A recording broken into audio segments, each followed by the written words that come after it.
Fly with me. It is a command. Would that you were the king. Hello, my dear dragon riders and Westerosi enthusiasts. Welcome back to our fiery review of the highly anticipated Season 2 of House of the Dragon. In this video, we'll be breaking down all the scorching details of Episode 1, so buckle up and get ready for a wild ride through the Seven Kingdoms. Welcome.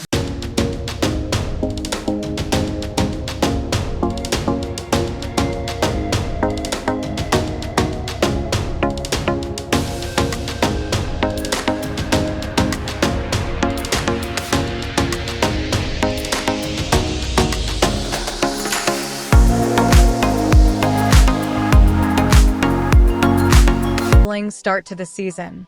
Episode 1 wasted no time diving into the deep end of dragon lore, giving us a jaw-dropping display of a new opening sequence that appeared to be both history and future of what's to come being woven into a tapestry.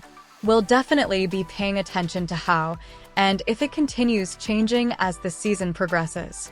Side note, I cannot believe we only get 8 episodes this season, and then we'll have to wait another 2 years for Season 3. Well, you win some and you lose some, I guess. The dragons are back in town, baby. And they're not here to play nice. Now, let's get into the juicy stuff. We saw House Targaryen facing internal power struggles that were further deepened by Alicent's misunderstanding of King Viserys' rumblings about the Song of Ice and Fire prophecy. She took the opportunity to steal the throne and crown for her son Aegon, casting Rhaenyra aside even though there might have been attempts of a resolution when they last met. We left off last season with the unfortunate and untimely loss of Prince Lucerys by Aemond via Vhagar. With all that in mind, the episode picks up from up north with a shot of Winterfell, and with that, it is indeed great to be back. We get a quick reminder of how men were picked to go serve in the Night's Watch, and we finally get to meet the live-action Warden of the North, Lord Cregan Stark. He's meeting with Jace and explaining the importance of the wall of ice built by his ancestors being used for more than just keeping the wildlings away.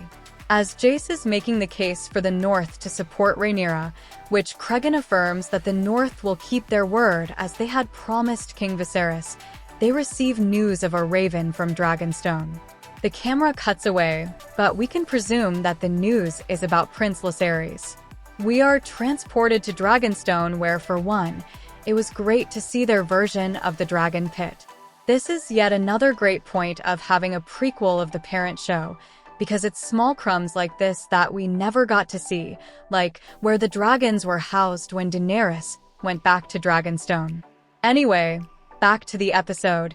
Daemon is back to his usual shenanigans, trying to order Rhaenys to head back to King's Landing after a long day of patrol.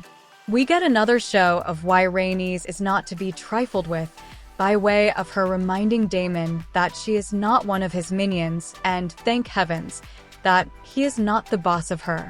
Way to go, Rhaenys. While they are talking, they bring up the topic of Rhaenyra's absence, and Daemon wants them to go to war as soon as possible. It's at this point that Rhaenys reminds us that Rhaenyra needs to grieve however she chooses to, and she will return once she finds the peace she's looking for. A sad callback to how she was able to mourn the loss of Laena and Laenor. And of course, another point of the episode to highlight is Aegon stepping into his role as king. First, he wants to bring his son to all council meetings, seeing as he never got to experience that with his late father. And as always, who's Aegon without a pinch of chaos and a side of narcissism, as he's seen encouraging his young son to disrupt the meeting. We also see Aegon grappling with wanting to be a man of the people, or actually standing on business and ruling without reservations and doubts. Otto, as Hand of the King, is trying to keep him at bay and on task, but I have a feeling that hold will snap sooner or later. In addition to all that the Greens have going on, we have Mr. Hypocrite himself, Crispy Crispin, engaging in some activities with Alicent, very unbecoming of his precious white cloak. I cannot wait for the day he faces his little finger-like end. We can only dream. We also have Helena with her usual rumblings, but no one pays any heed as usual. However, by the end of the episode, we learn again just how right she was to be worried about the rats. Metaphorically, back in Rhaenyra's End, she finally finds the remains, or rather what remains of Luke and his dragon Eryx. We see her lose it, as it finally sinks in that Luke is really gone. She cries in pain as her dragon Syrax joins her in screaming as well. Side note, Eryx was hatched from a batch of eggs from Syrax, which also explains why Syrax is affected by this loss. Rhaenyra gets back to Dragonstone, and all she says is she wants Aemon Targaryen. And if you analyze the whole episode, those are the only words she speaks throughout the episode, which is pretty powerful in itself. Daemon takes it upon himself to make this request happen, but if you know Daemon, you know he will take this too far to where it really didn't need to go. He gets help from Miseria, who had been captured earlier by Sir Eric, to stealthily get into King's Landing. He pays one of his faithful gold cloak soldiers and one of the Red Keep's rat catchers to use the tunnels beneath the Red Keep to find Aemond and exact revenge.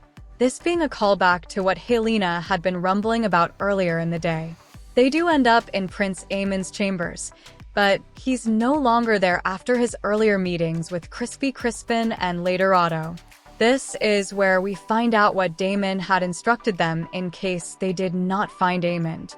They go on to Helena's chambers and exact the revenge of a son for a son, taking out little Jaehaerys. If you've read the books, you can tell the scene was hugely changed as it was wholly brutal in the books. And since the show only gave us the sounds of what happened rather than show us, I feel it was still just as brutal since this was just a defenseless little boy. This episode concludes with Helena taking her young daughter in her arms and walking all the way to her mother's rooms, who was engaged in some dalliance with Crispy Crispin, instead of protecting the queen and her family. The hypocrisy is indeed never-ending. Helena's long walk was a great callback to when Rhaenyra had just given birth to baby Joffrey, and Alicent made her walk all the way so that she could see the baby. And isn't it something that the two biggest hypocrites in Crispy and Alicent, who have judged Rhaenyra harshly all these years, are now carrying on with this affair in Rhaenyra's old rooms? Again, what a bunch of sanctimonious plaster saints. Let's tip our hats to the writing team for serving us some delicious one-liners and witty banter that would make Tyrion Lannister proud. The dialogue is sharp, the plot twists are unpredictable, and the cliffhanger at the end left us gasping for air like a fish out of water. In conclusion, Episode 1 of Season 2 has set the bar sky-high, promising a season filled with intrigue, betrayal, and, of course, dragons. So, grab your curly-haired wigs and Valyrian steel swords, folks, because winter has come and the fire-breathing action is just getting started. And that's a wrap on our review. Thanks for watching, and don't forget to subscribe for more fiery content on all things House of the Dragon. Until next time, keep calm and dragon on. Thank you for joining us on this captivating journey. If you enjoyed this video, please like, comment, and/or subscribe for more delightful content.